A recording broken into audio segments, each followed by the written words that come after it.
Hey everybody, it's Jeff Reed, and I'm out on the Crow Pass Trail near Eagle River. It's about 12 miles from the town of Eagle River, out in the wilderness, the muddy wilderness. And I'd like to talk to you today about bipolar depression. I guess to start off with, bipolar depression is not just, a case of the blues where you feel a little bit down about circumstances in your life or something like that. It's not a case of the blues. It's mind-numbing, spirit-crushing misery that makes you want to end your life. It can get that serious easily. And I've been there many times over the years. It started when I was a teenager. Well, let me start a little earlier than that. I had a seizure when I was 10 years old that brought my mental illness symptoms to the forefront. But I think my problems with depression really started when I was a teenager. I would go to bed at night and would frequently cry myself to sleep because I was so miserable, but I didn't know why at the time. We had no idea what was going on. And I got some people up here that I'm about to pass, so hold on.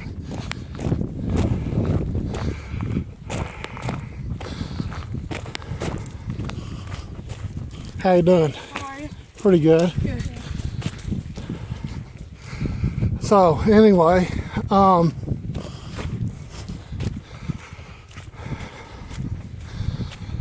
my problems with depression when I was a teenager were pretty mild compared to what it became once I was an adult.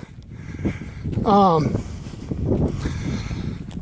had serious substance abuse problems, and I was using alcohol and drugs to self-medicate away the symptoms of the mental illness I didn't know I had at the time. And I lived in a crappy one-bedroom apartment in Houston back in 1987, 1988, that era, and would frequently come home from my crappy low-wage, minimum-wage job and drink myself to sleep. It amazes me now. I had very little money, but somehow I always managed to find money for alcohol and drugs. But anyway, there's many nights that I spent drinking myself into oblivion, and there's been several suicide attempts over the years. The first one I can recall was back in 1998. I had been diagnosed by then. I was diagnosed with bipolar disorder in February of 1998. And soon after came the first serious suicide attempt, though I'd been having suicidal thoughts periodically for several years before that, but my first serious attempt was in 1998, and I overdosed on my bipolar medication, which at the time was Depakote. And I did that twice, and each time it very nearly killed me. As a matter of fact, I remember being in the hospital one of those times, and well, I was in the hospital both times, but this one time I asked the doctor if I was going to die, and he told me that it was a distinct possibility because I'd taken an overdose of a drug that was extremely hard on my liver. And so fortunately I survived those attempts, and then I guess the next serious suicide attempt was in 2001. I was staying with my mom at the time, and I went out to the garage one night and started the car and intended to just let it run until I was dead. But thought I heard someone behind me, but I guess not. And ended up in the hospital. I decided I didn't really want to die. I just wanted the horrendous mental, psychological pain to stop. And so I drove myself, hour and a half or so to the Galveston, don't remember which hospital, but a hospital in Galveston. You know, they saved my life, fortunately. And I remember they commented that my carbon monoxide levels were pretty high, so I probably came pretty close that night to completing a suicide. And let me think about the next time. Gosh.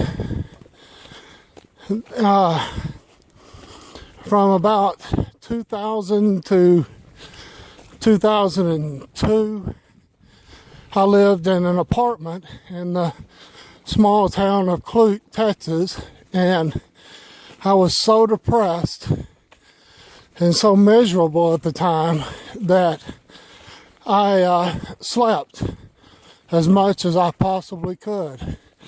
And I mean, I slept a lot. Sometimes I slept 18 or 20 hours a day, because at the time it was the only escape I had from the misery of deep bipolar depression.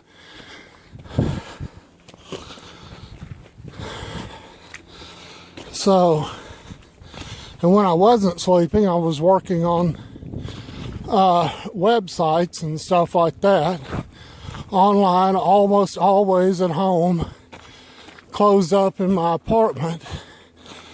And the only other way I had to deal with the depression was cranking up really loud music, which of course my neighbors didn't like.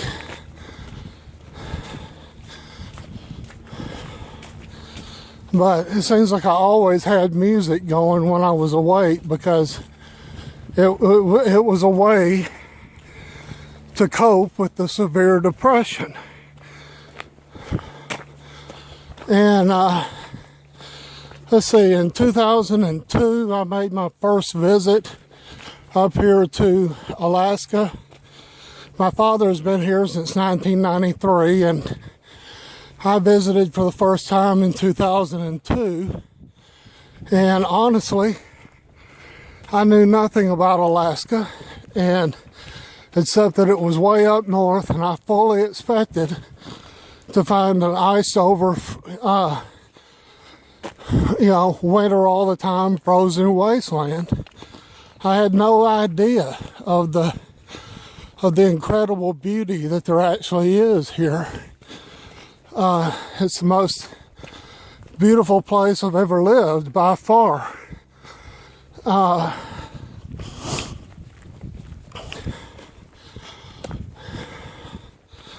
Let me see if I can get my thoughts on track here.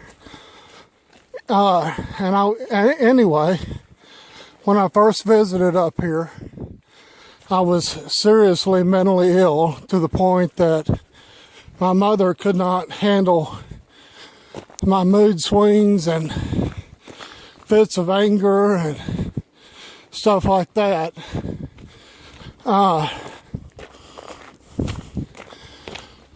So anyway, I moved up here permanently in 2004, and there have been a few suicide attempts here as well.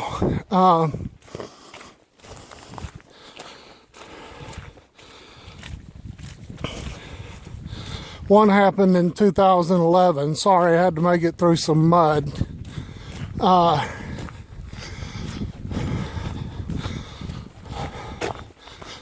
in 2011, I had two really severe depression episodes, and both times I was in the hospital for a while. And one time I was on the mental health wing of Providence Hospital up on the 4th floor, and the other time I was at API, and that place, quite honestly, at that time was a hellhole, and I didn't feel like I got any help at all. And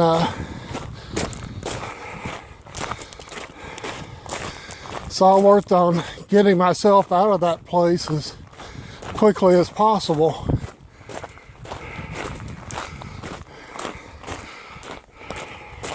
Hope you're enjoying the beautiful scenery. I'm paying attention to my thoughts since I'm obviously giving a talk here, and paying attention to where I'm walking. There's a lot of mud on the trail.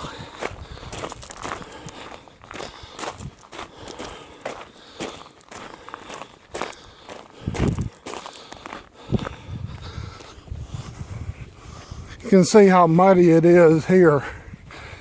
So I'm going to walk on the side to try to get around it.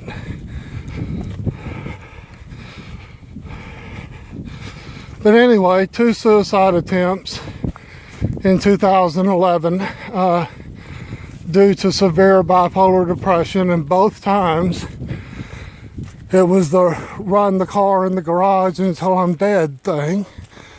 And but I survived both attempts.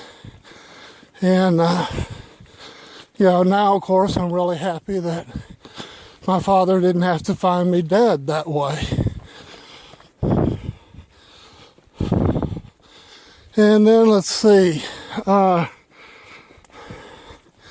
next time was 2014. Yeah, I believe that's correct.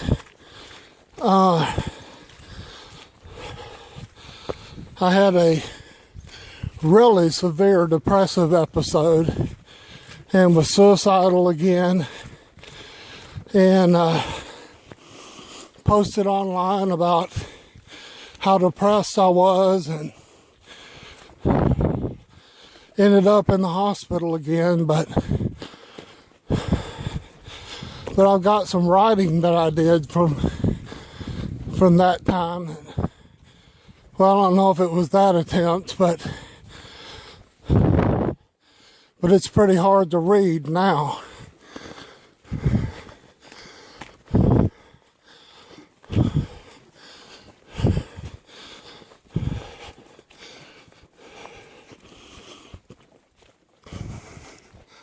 Beautiful scenery out here.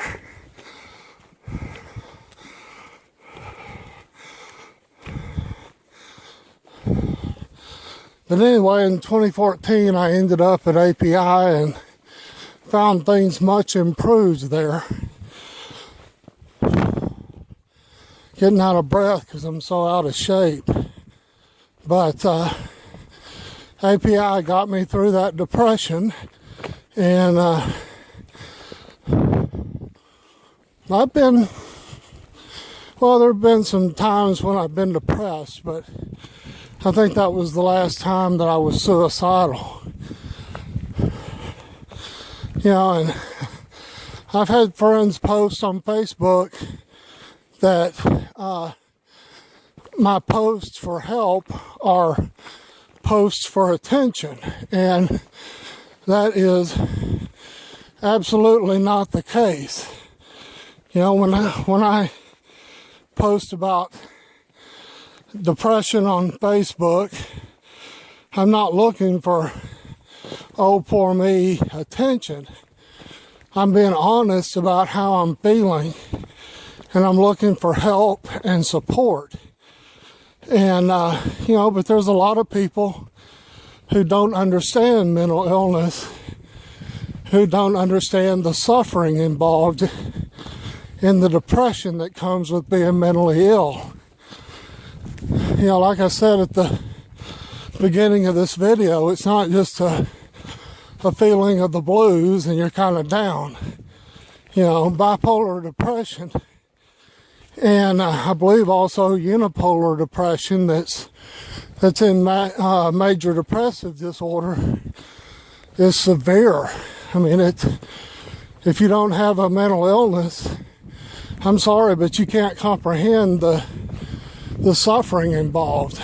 You can certainly empathize, but to really know what it's like, I don't think so. I could be wrong, but I don't think so.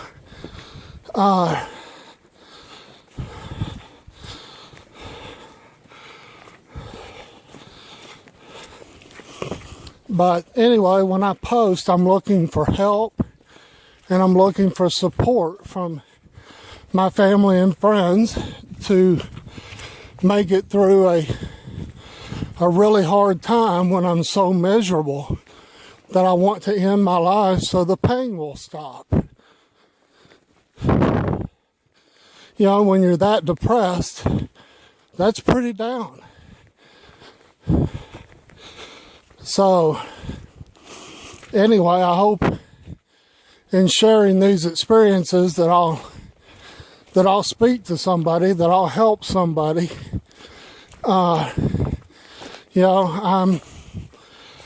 I'm happy and I'm healthy, and I'm thrilled to still be here alive and well on planet Earth.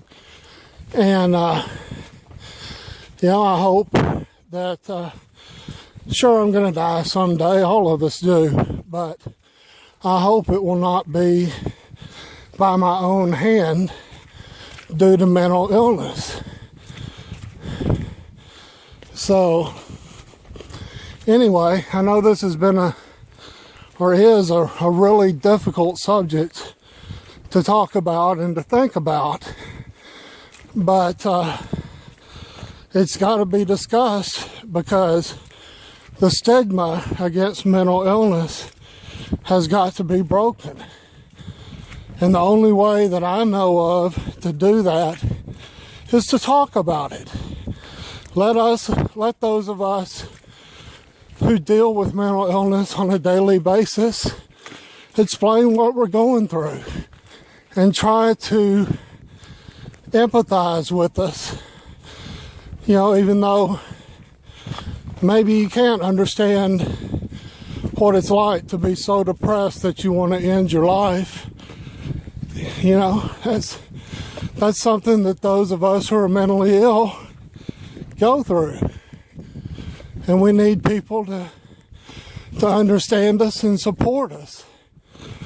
But at any rate, this video is 19 minutes long now, so I think I'm going to stop for now. And like I said, I hope that what I've had to say helps you understand what I've been through and what a lot of other mentally ill people go through dealing with mental illness on a daily basis. So, as I walk through a very muddy spot, thank you for listening, and y'all take care.